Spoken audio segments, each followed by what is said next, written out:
संजय मेहता का प्रभाव ओबरा में क्यों नहीं चला?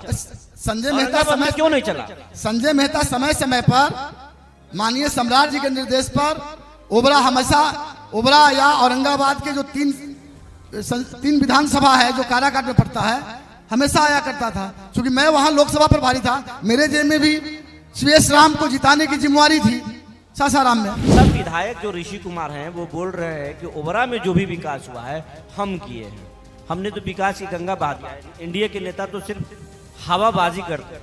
इसको किस रूप में देखते हैं आप? ओबरा में किनका नाम लिया? मैं नाम तो सुना नहीं हूँ। ऋषि कुमार जो वहाँ के विधायक कोई हैं। ऋषि कुमार का तो नाम नहीं सुना हूँ, कभी देखा भी नहीं हूँ भाई। 24 में काराकाट में जो नए युवा साथी थे, जो कलाकार प्रेमी थे, वो किसी दल के किसी जात विशेष के नहीं थे, वो कलाकार प्रेमी थे। वो कलाकार प्रेमी एक धारा में बह गए। टिकट के लिए संजय मेहता जुगाड़ सेट किए हैं? कोई जुगाड़ नहीं। आपको बता दूं विपुल जी कि मैं ही एक ऐसा उम्मीदवार हूं जो कभी नहीं कहा हूं कि मुझे टिकट फाइनल है। राज्यसभा सांसद है आरजेडी के, उन्होंने जो बयान दिया है, जरा बयान को देखिए विपुल जी, उनके बयान को सुनिए। उन्होंने बताया कि ये 10,000 रुपए वोट खरीदने का जरिया है। संजय जी ओबरा से इस बार चुनाव लड़ रहे हैं? यही प्रश्न है आपका? सीधा ओबरा, मगध की बात मगध के साथ आपने रखी है। मगध का पार्ट है औरंगाबाद। चलिए, चुनाव लड़ने की बात अभी आप देख रहे थे कि जिन्होंने इस कार्यक्रम का उद्घाटन किया, माननीय जीतन राम मांझी जी और माननीय उपेंद्र कुशवाहा जी, उनसे भी ये प्रश्न था आपका। अभी जब एनडीए घटक दलों की बैठक ही नहीं हुई है, कितनी सीट पर कौन पार्टी लड़ेगा बिहार में, तो फिर ओबरा कहां से आता है? ओबरा वहां जेडीयू लड़ेगा, भाजपा लड़ेगा, वहां चिराग जी की पार्टी लड़ेगी या हम लड़ेगा, ये तो फाइनल ही नहीं हुआ। हाँ, इतना जरूर है, अगर भाजपा लड़ेगी तो मुझे अवसर मिल सकता है, ऐसा संभव है। ऐसा कैसे संभव है? कैसे लगता है? सम्राट चौधरी का आशीर्वाद प्राप्त है? पार्टी का आशीर्वाद प्राप्त है। 25 वर्षों से पार्टी की सेवा किया हूं। हर कार्यकर्ता को लगता है कि जब मैं पार्टी में सेवा कर रहा हूं तो निश्चित तौर पर पार्टी उसका परिणाम जरूर देगी। संजय जी, एक सवाल ये है कि संजय मेहता पर कई आरोप भी लगते हैं। संजय मेहता निशाने पर रहते हैं, कई लोग आरोप लगाते हैं आपके ऊपर। आपकी एक तस्वीर भी आई थी सामने, क्या कहना चाहेंगे उसके बारे में? विपुल जी, ईश्वर व्यापी है कि जिनकी चर्चा या विपक्ष के रूप में ही हो तो समझिए उनका कद छोटा हो रहा है कि बड़ा हो रहा है। जिनकी चर्चा चाहे विपक्ष ही क्यों ना करे, आरोप में ही क्यों ना हो, वहीं से समझिए उनका कद बढ़ रहा है या छोटा हो रहा है। मतलब ये साजिश है, विरोधियों की साजिश है, संजय मेहता के बढ़ते लोकप्रियता को घटाने की साजिश है। भाई, विरोधी साजिश भी करेगा तो चेहरा देख के करेगा ना। किसी सामान्य कार्यकर्ता पर साजिश करेगा तो उसको क्या मिलेगा? उसको स्वयं पॉपुलर होने के लिए वैसा चेहरा ढूंढेगा कि जिससे वो उसी बहाने पॉपुलर हो जाए। संजय जी, ओबरा में जेडीयू चुनाव पहले लड़ चुकी है और वहां से जो है जेडीयू जो है लड़ चुकी है वहां से चुनाव। लोजपा भी पिछली बार चुनाव लड़ी है। बीजेपी क्यों नहीं वहां से लड़ती है? विपुल जी, ओबरा विधानसभा में हम चुनाव जीते हैं। वीरेंद्र बाबू एक ऐसे विधायक ओबरा से हुए थे जिन्होंने मिसाल कायम किया था। थोड़ी चूक के बाद वीरेंद्र बाबू थोड़े से अंतराल पर हारे थे। ऐसा मत कहिए कि ओबरा चुनाव हम नहीं जीते हैं। बाद के दिनों में राजनीतिक परिस्थिति बदलती गई, गठबंधन का दौर आया और जेडीयू चुनाव लड़ती आई। और जब आप बोल रहे हैं कि 2020 में एनडीए चुनाव नहीं लड़ा है, ऐसा मैं मानता हूं या पूरे बिहार के लोग मानते हैं। वहां चिराग जी की पार्टी स्वतंत्र रूप से चुनाव लड़ी थी, उसमें भाजपा सहयोग में नहीं था बिल्कुल। अतः यह कहना कि लोजपा चुनाव लड़ी थी, वहां एनडीए के उम्मीदवार हमारे सुनील यादव जी थे। अच्छा, लोकसभा चुनाव के दौरान अभी मंच पर उपेंद्र कुशवाहा जी भी थे। वो जो लोजपा का जो वो एनडीए का सेफ सीट काराकाट को माना जाता है। कुशवाहा की अच्छी खासी संख्या है वहां पर, सवर्णों की भी संख्या है। आप लोग क्यों चुनाव हार गए थे लोकसभा में? कुशवाहा समाज और पूरा सवर्ण समाज जो है आपके साथ क्यों नहीं किया? कहां पर भूल हुई? देखिए, एक बात तो विपुल जी सब लोग समझते हैं कि अभी वर्तमान चुनाव जो है 2020 में हुआ, 2024 में लोकसभा चुनाव हुआ, पहले वाला चुनाव नहीं रह गया विपुल जी। आज हमारे युवा साथी जो 22 से 25 बरस या 18 से 25 बरस के हैं, उन युवा साथियों में चुनाव के प्रति बहुत जागरूकता हुई है। वही कारण बना था 2024 में काराकाट में। जो नए युवा साथी थे, जो कलाकार प्रेमी थे, वो किसी दल के, किसी जात विशेष के नहीं थे, वो कलाकार प्रेमी थे। वो कलाकार प्रेमी एक धारा में बह गए, जिससे हमारी हार हुई। संजय मेहता किस धारा में बहे थे? संजय मेहता एनडीए के साथ थे। संजय मेहता लोकसभा प्रभारी थे सासाराम में, और समय समय पर संजय मेहता का प्रभाव ओबरा में क्यों नहीं चला? संजय मेहता समय क्यों नहीं चला? संजय मेहता समय समय पर माननीय सम्राट जी के निर्देश पर ओबरा हमेशा, ओबरा या औरंगाबाद के जो तीन विधानसभा है जो काराकाट में पड़ता है, हमेशा आया करता था। क्योंकि मैं वहां लोकसभा प्रभारी था, मेरे जेब में भी सुरेश राम को जिताने की जिम्मेवारी थी सासाराम में। इसलिए मूल तौर पर इसको घुमाने की जरूरत नहीं है, सर्वव्यापी है, सब लोग जानते हैं कि वहां चुनाव जो हारे हम, वो किसी दल या किसी जाति या किसी व्यक्ति विशेष के चलते नहीं हारे। जो नौजवान कला प्रेमी था, एक धारा में बह गया। मोदी से भी प्रभावशाली हो गए पवन सिंह, ये मानते हैं आप? बिल्कुल नहीं।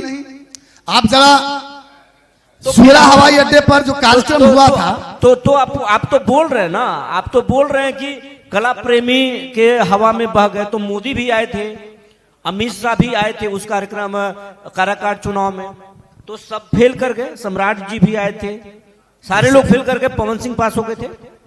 अगर फेल कर जाते तो हम 5वां स्थान पर होते काराकाट में।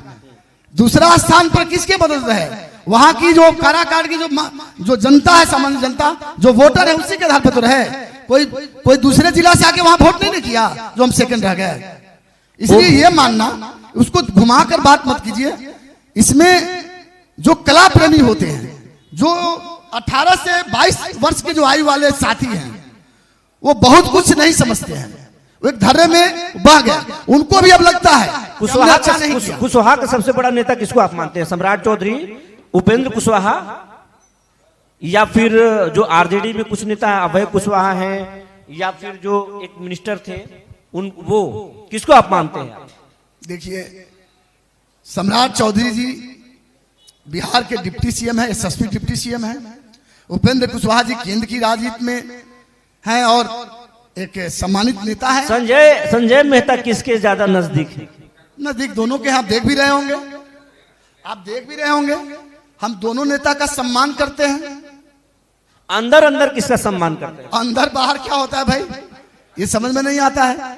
माननीय उपेंद्र कुशवाहा जी जब से राजनीति शुरू किए हैं, लगभग उसके कुछ वर्षों से बाद उन्होंने राजनीति सिखाया भी है।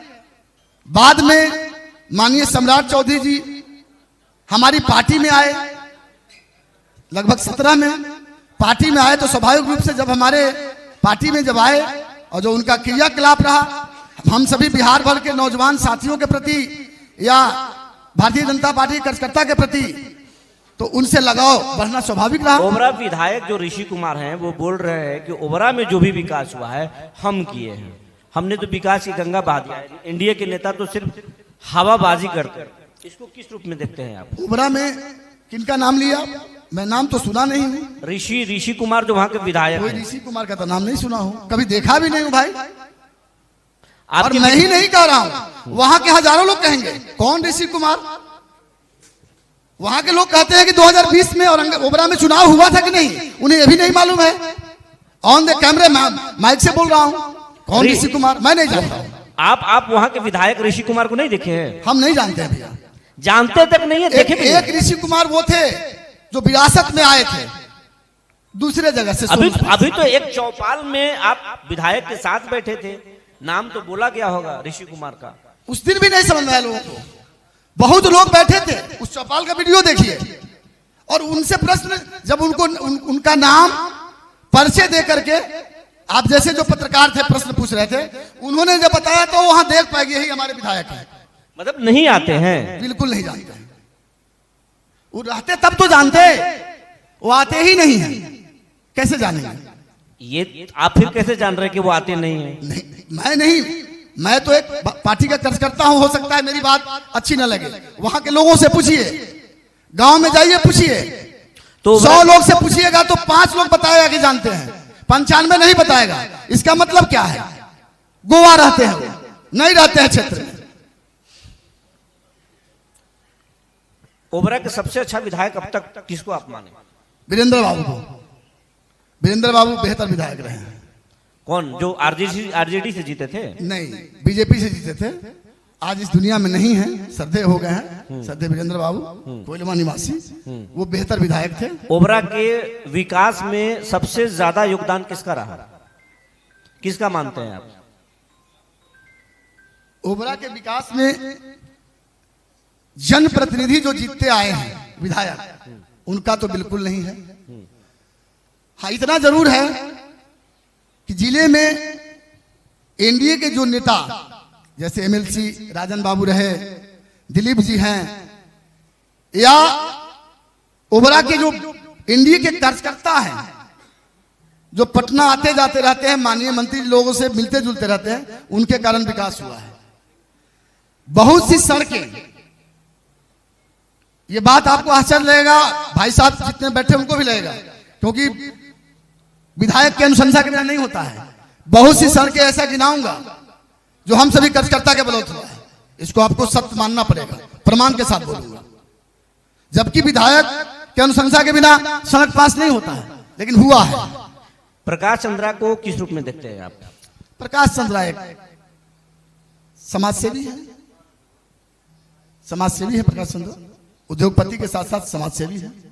संजय मेहता, प्रकाश चंद्रा या फिर जेडीयू के जो कैंडिडेट होंगे उसमें सबसे बेहतर कौन हो सकता है ओबरा के लिए?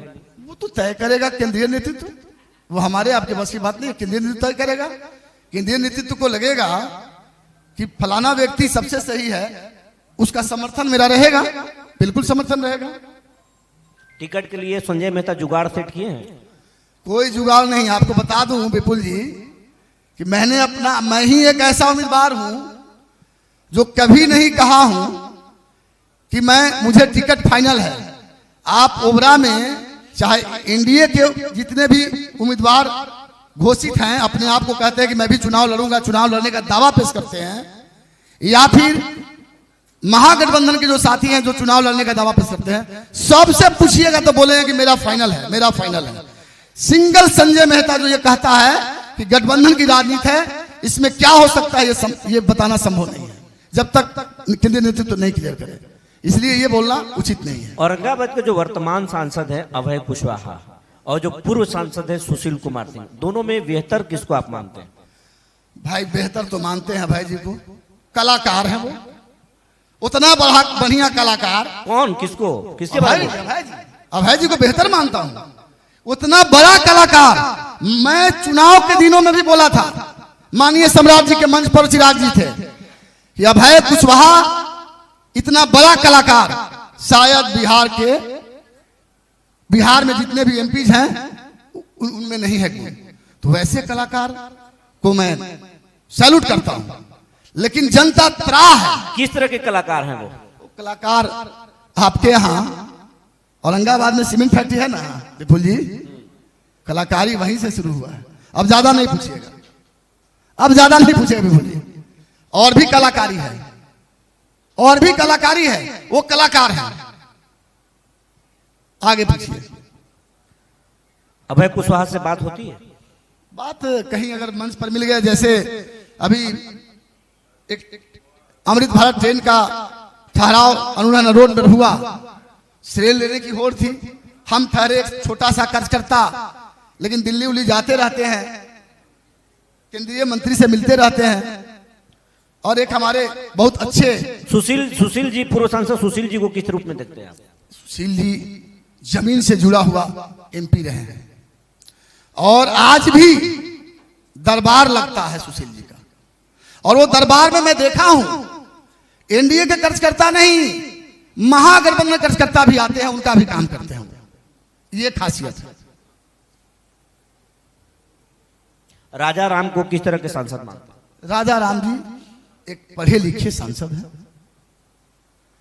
एक पढ़े लिखे सांसद हैं, लेकिन उनमें आंदोलनकारी नीति है।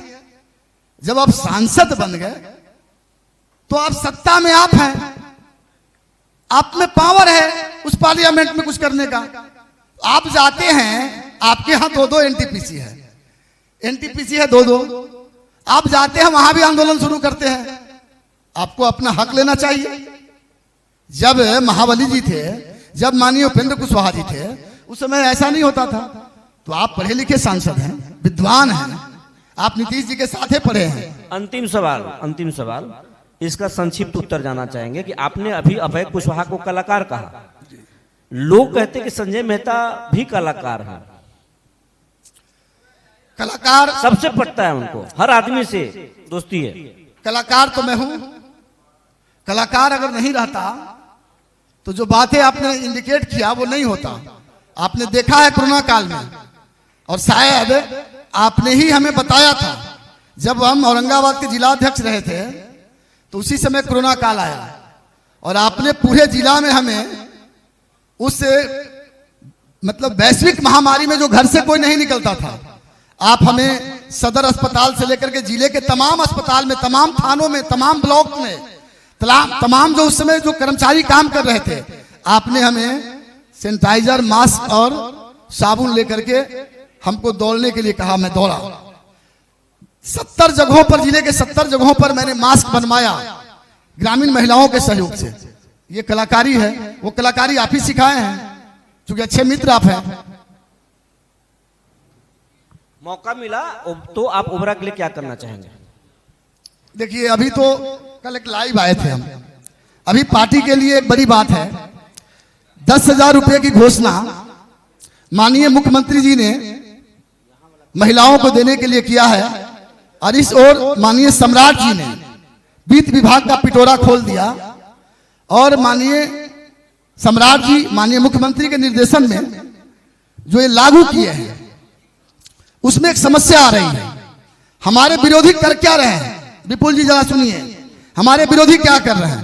एक तरफ हमारे विरोधी माई बहन योजना का 200 रुपया लेकर के फॉर्म भरवा रहे हैं, और ये बता रहे हैं कि जब चुनाव जीतेंगे, सरकार बनेगी, तब हम 2500 रुपया देंगे।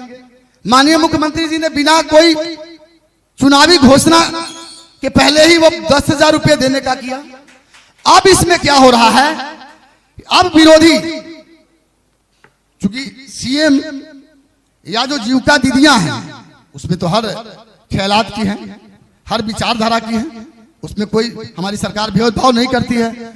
अब उसमें आ रहा है, कई ऑडियो हमने देखा, संक्षिप्त में उतरते हैं, संक्षिप्त नहीं दे रहे, कई ऑडियो हमने देखा कि जीविका दीदियां जो हैं, जो सीएम है, वो पैसे का डिमांड कर रही हैं कि आपको 10,000 मिल रहा है, बाद में 2 लाख मिलेगा, तो हमको 3,000 रुपया नहीं चाहिए। इसके अलावे कुछ ऐसे जो विरोधी हमारे हैं, वो इसका प्रचार कर रहे हैं। अभी हमने कल परसों देखा, संजय यादव राज्यसभा सांसद है आरजेडी के, उन्होंने जो बयान दिया है, जरा बयान को देखिए विपुल जी, उनके बयान को सुनिए। उन्होंने बताया कि ये 10,000 रुपये वोट खरीदने का जरिया है। बताइए, राज्यसभा सांसद हैं, उच्च सदन में बैठते हैं और सरकार की योजनाओं को वोट खरीदने का जरिया बताते हैं। क्या ये कहां तक सही है भाई? ये कहां तक सही है? इसलिए हम तमाम एनडीए के जो उम्मीदवार का दावा ठोकते हैं, उनसे अपील करता हूं आपके मंच के माध्यम से। आप ओबरा के लिए बोलिए, लंबा आप नीतीश कुमार और सम्राट चौधरी की विजन मत बताइए, ओबरा के लिए बताइए। आप ओबरा के लिए क्या जानना चाहते हैं? अभी आप चर्चा कर रहे थे ना, अभी आप NH 139 की चर्चा आप 2-3 अतिथि से किए। आप हमारे बारे में भी जानते हैं कि नितिन गडकरी जी से मिलकर के लगभग 1 महीना हुआ, और 139 का हमने दिया है। नितिन गडकरी साहब ने कहा कि मेरे विभाग में पैसे की कोई कमी नहीं है, ये सिर्फ रुका है, मतलब वो बनेगा बनेगा बिल्कुल निश्चित हो रहा, डीपीआर तैयार हो गया है। उन्होंने जो कहा वो भी तो सुन लीजिए। ये सिर्फ समय नहीं, 2024 के बाद जो चुनाव हुए 2 सीट हम हार गए, तो होल लेने का केवल है कि ये केवल किसको मिले इसका श्रेय लेने का हो रहा है। बात करने के लिए संजय जी बहुत बहुत धन्यवाद।